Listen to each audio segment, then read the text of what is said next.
Good morning everyone. अहिले म आएको छु लाक्री भन्स्याङ अनि मेरो क्यामेरा ब्याग सेटअपहरू यहाँ छ। मैले चाहिँ अलिकति इन्ट्रो दिन नपाउँदै रस गर्नु पऱ्यो बिकज मेरो स्केड्युल सोचेको भन्दाखेरि पनि अलिक ढिला गइरहेको थिएँ म। अनि म चाहिँ आज यहाँ बेसिकली यहाँको माउन्टेनहरू सुट गर्न आएको हो। यहाँ हामीले जुन भ्यू देखिरहेको छौँ, सो यो चाहिँ अब लाक्री भन्स्याङबाट चाहिँ भक्तपुर, काठमाडौँ र ललितपुर मजाले देखिने ठाउँ भएको भएर चाहिँ प्लस अहिले माउन्टेन देखिने टाइम पनि हो नि त। सो त्यो फोटोहरू र भिडियो पनि भनौँ न, तर मेन चाहिँ फोटोहरू लिनुपर्ने थियो। मैले अलिअलि मलाई चाहिँ पर्सनल प्यानोरामा कलेक्सनहरूको लागि लिनुपर्ने थियो। त्यही भएर बट अहिले त म टाइम ल्याप्स भिडियो लिइरहेको छु। सो वान्स त्यो सनराइज हुन्छ म त्यसपछि अनि फोटो निकाल्छु। अहिले चाहिँ सनराइज हुन लागिसक्यो होइन, त्यही भएर चाहिँ म एकदमै रस गरेर आउनु पऱ्यो र केही नभनिकन पहिला सुरुमै क्यामेरा सेटअप गरिहालेँ। सो त्यो चाहिँ त्यहाँ हुँदैछ। प्लस यु क्यान सी काठमाडौँको भ्यू। आई थिङ्क एकचोटि स्टप गरेर काठमाडौँकै खिच्नु पर्ने बिकज सनराइज हुनु अझै टाइम बाँकी छ।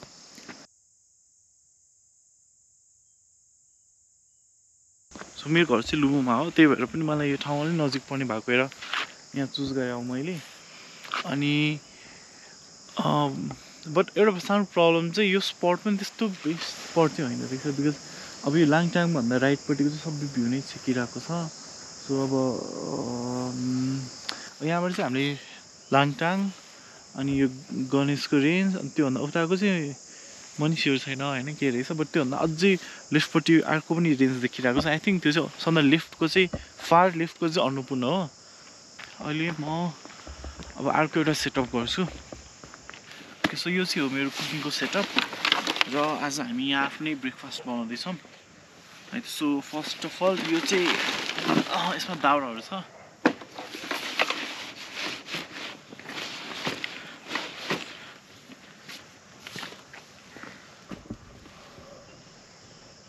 यहाँ चाहिँ सो पहिले केही बनाएको जस्तो छ, त्यही भएर चाहिँ I think I will use यही स्पट।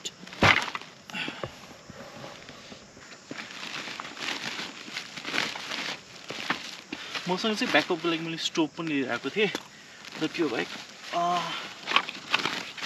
काठ हुने टन्ने छ मसँग।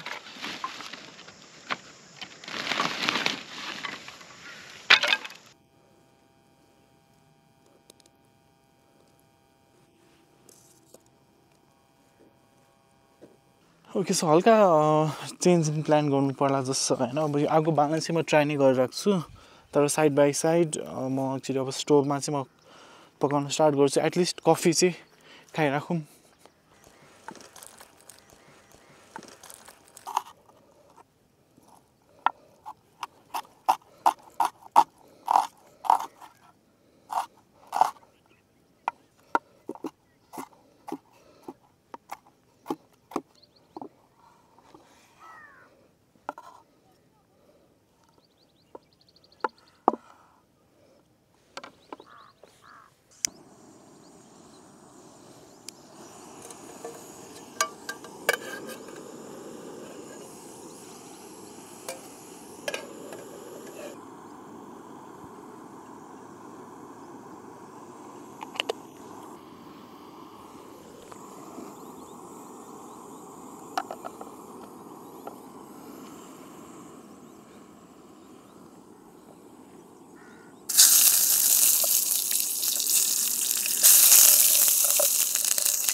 सो बल्ल कुकिङ सक्यो मेरो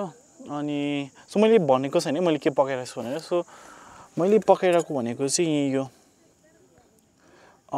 अमलेट नै हो बेसिकली हैन बट अमलेटलाई चाहिँ माथिबाट यसो हालिदिएको मात्रै हो म एकछिन यहाँको पनि पिओभी खिच्छु है म चाहिँ अलि धेरै नै टायर्ड भइसक्यो अब त्यो क्यामेरा यताउति गर्दा ढाडै कस्तो दुख्यो सो यो हो हैन अमलेट नै हो बट अलिकति अब डिफ्रेन्ट तरिकाले भनौँ न पहिला चाहिँ यहाँ मसलाहरू प्याजहरू अनि टमाटर बनाएर त्यसमाथि चाहिँ अनि एग हालिदिएको अनि मैले चाहिँ पछि अलि दिन्छु के तँलाई पर्ख्यो है ल सो यहाँ हल्का सानो मिस्टेक भनेको चाहिँ जुन एग सेतो भएको छ नि मैले अघि लास्टमा एग हालिसकेपछि माथिबाट नढाक्नु पर्ने तर अब त्यो ढाकेको भएर चाहिँ त्यो हल्का उसिनेको जस्तो भयो क्या नढाकेको भए चाहिँ मिठो हुन्थ्यो है बट स्टिल म एकचोटि यहाँको पिओभी पनि खिच्नु पर्यो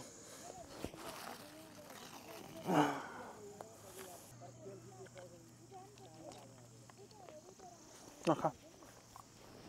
ए यो अग्रेसिभ रहेछ मेरो कफी अझै बाइक छ सो म चाहिँ खासमा अब यहाँ आउनुको रिजन चाहिँ मेन भनेको माउन्टेन सुट गर्नलाई हो र अब चाहिँ टिक्क टाइमिङ भइरहेछ माउन्टेन सुट गर्ने भ्यू पनि एकदम दामी आउँदो रहेछ त्यही हो अघि भने जस्तो अलि होइन 50% माउन्टेन चाहिँ छेकिँदो रहेछ यहाँबाट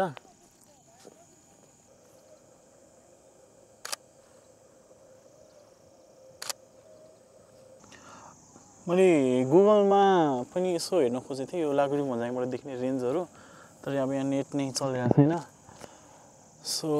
ठिक छ म आज यसो गर्छु अब फोटोहरू चाहिँ खिच्छु होइन अनि इफ गुगलमा छैन रहेछ भने चाहिँ म आफै अपडेट गरिदिन्छु कहीँ अब ब्लग हालिदिन्छु यहाँबाट आई थिङ्क फार इस्टमा चाहिँ हामीले त्यो अन्नपूर्ण अनि माछापुच्छ्रे नै देखिरहेको छ मैले चाहिँ सेयर चाहिँ गर्नुपर्ने छ होइन इन्टरनेटमा हेरेर पनि तर हामी ठ्याक्क अन्नपूर्ण 2 देखि अन्नपूर्ण 1 सम्मको रेन्ज त्यो बिचमा माछापुच्छ्रे अलिकति तल छ माछापुच्छ्रे त्यो पनि देखिरहेछौँ युजुअली पोखराबाट हेर्ने बेला चाहिँ माछापुच्छ्रे एकदम अग्लो देख्छ होइन अन्नपूर्णभन्दा पनि अग्लो देख्छ बट एक्चुअलीमा चाहिँ अन्नपूर्णहरू सब 8000 मिटरको होइन सबै त होइन जस्ट 78 देखि 82-300 को बिचमा हो माछापुच्छ्रे 70 to 100 तिर छ कि एकदम होचो छ कम्पेरिटिभली चाहिँ तर हामीले हेर्दाखेरि चाहिँ पोखरामा नजिक भएर चाहिँ तलबाट एकदम ठुलो देख्छ बट यसरी हतपत्त त्यो माछापुच्छ्रे चाहिँ स्पट गर्न चाहिँ गाह्रो छ बट आई थिङ्क मैले त्यहाँ देख्न चाहिँ देखेको छु होइन त्यो ठ्याक्क यताबाट चाहिँ त्यो माछावाला नै प्याटर्न देखिरहेको छ त्यो जुन फेरि आँखाबाट चाहिँ होइन मैले क्यामेराबाट जुम गरेर चाहिँ हो अनि त्यसपछि सो यताको रेन्ज सो यहाँबाट मैले 5 रेन्ज चाहिँ भिजिबली नै देखिरहेको छु होइन अब कुन त्योभन्दा यता चाहिँ राम्रोसँग देख्न पाएको छैन बट नेक्स्ट टाइम चाहिँ हामी चाहिँ अर्को ठाउँमा जान्छौँ होइन most probably I think Chandragiri चाहिँ बेस्ट हुन्छ होला चन्द्रगिरी बेस्ट हुन्छ बट ठ्याक्क अब आज जसरी म स्कुटरमा आएँ होइन त्यसरी चाहिँ जानु मिल्दैन नि त अनि त्यही भएर चाहिँ अब सनराइज नै पुग्न चाहिँ अलिक गाह्रो हुन्छ अब आई थिङ्क केबल कार सनराइजमा खुल्छ होला केबल कार चाहिँ त्यसमा मलाई थाहा छैन तर त्यहाँ एकचोटि म ट्राई गर्छु केबल त्यहाँबाट सनराइज सुट गर्नलाई बट आज चाहिँ अलिकति डिसपोइन्टिङ भयो बिकज अफ द यो ट्रिजले गर्दाखेरि मैले 50% भ्यू नै देख्न पाएको थिएन मलाई लागिरहेको थियो यस्तो के हुन्छ भनेर तर फेरि अब मेरो घर नजिक भए पनि मलाई भन्छ खासै आएको थिएन कि सो थाहै भएन मलाई त्यहाँदेखि म चाहिँ तलतिर जान्छु होइन तल चाहिँ यो टेरेस रिजोर्ट जाने बाटोमा चाहिँ सो टेरेस रिजोर्टबाट चाहिँ यो सबै भ्यू मजाले नै देख्छ होइन अब त्यो एरियातिर चाहिँ अरू ओपन स्पेस छ किन भन्ने कुरा नि हो होइन बिकज पाहाडको जङ्गल बिचमा रुखहरूले छेकिन्छ नि त त्यो पाहाडको त्यो एङ्गल चाहिँ खाली छ क्या सो युजुअली टेरेसबाट त हामीले रिजोर्टबाट चाहिँ हामीले भक्तपुरदेखि लिएर ललितपुर सबै क्लियरली देखिरहेको हुन्थ्यो होइन अब त्यो एरियामा अब त्यहाँभित्र चाहिँ छिर्न मिल्दैन यत्तिकै वरिपरि चाहिँ अरू ओपन स्पेस छ कि म एकचोटि हेर्छु ठिक छ अब चाहिँ मेरो फोटोग्राफी स्टार्ट गर्छु म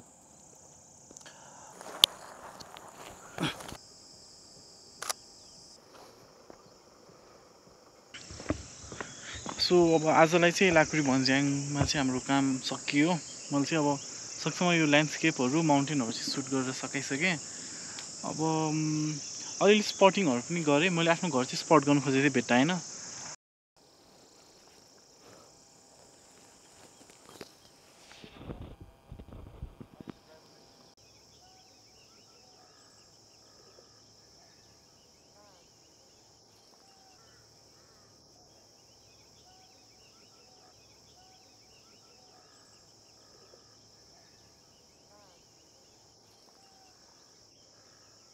आउने चाहिँ अपोजिट बाटोबाट आएको फेरि अब अर्को अपोजिट बाटोतिर चाहिँ लाग्छु म बिकज एकचोटि त्यहाँ चाहिँ भ्यूहरू कस्तो आउँदो रहेछ हेरौँ सो द्याट अब फ्युचरमा बिकज अझै राम्रोसँग त्यो भ्यू लिन पाएको छैन सो फ्युचरमा चाहिँ बिकज अझै राम्रोसँग पनि भ्यू लिन पाएको चाहिँ छैन सो फ्युचरमा चाहिँ काम लाग्न सक्छ त्यो ठाउँहरू त्यही भएर एकचोटि मजाले यो एरिया घुमौँ न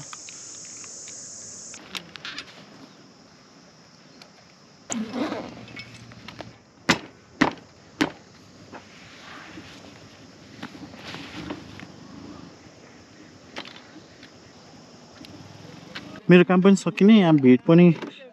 आउनु स्टार्ट भएको छ सो म चाहिँ अब निस्किहाल्छु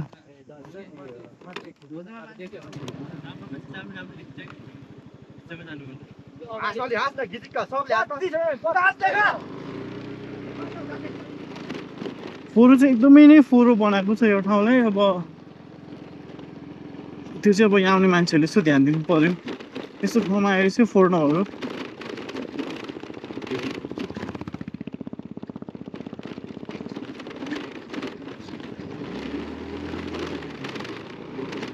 माथि त्यहाँ देखिरहेको छ नि क्यामेरामा त्यहाँ चाहिँ एउटा भ्यू टावर छ भ्यू पोइन्ट भनौँ न एउटा टावर बनाएको छ हो हामी चाहिँ यतैपट्टि हो आएको आउनु चाहिँ सो रुबु ढुङ्गिन चाहिँ यता राइटमा पऱ्यो होइन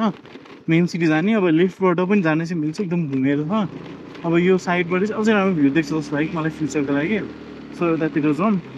हेरौँ के आउँछ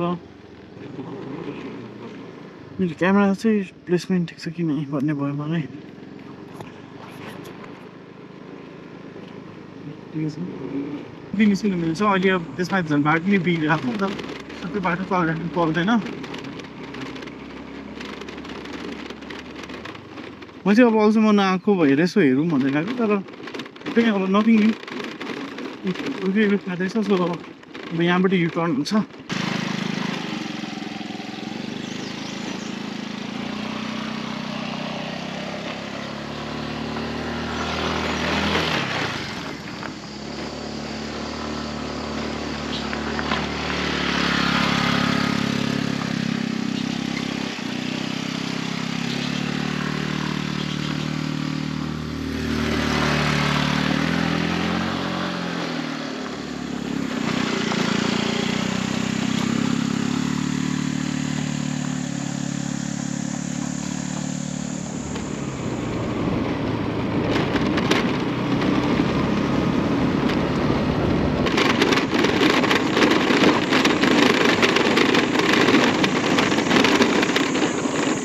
हजुर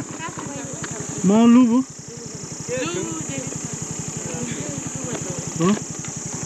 बस्नु मिल्छ ब्यागले बस्नु मिल्छ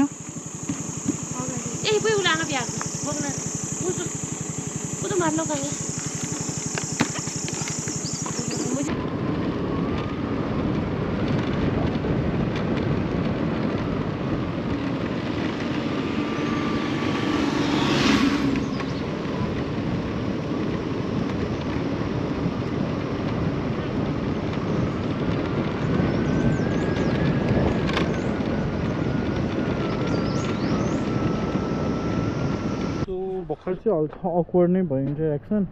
तर केही छैन मैले चाहिँ अलिकति बाटोकोमा खिच्छु भनेको कुरा चाहिँ मिस गरेँ तर अब चाहिँ अलिअलि खिच्दै हिँडौँ न यो बाटो अति दामी छ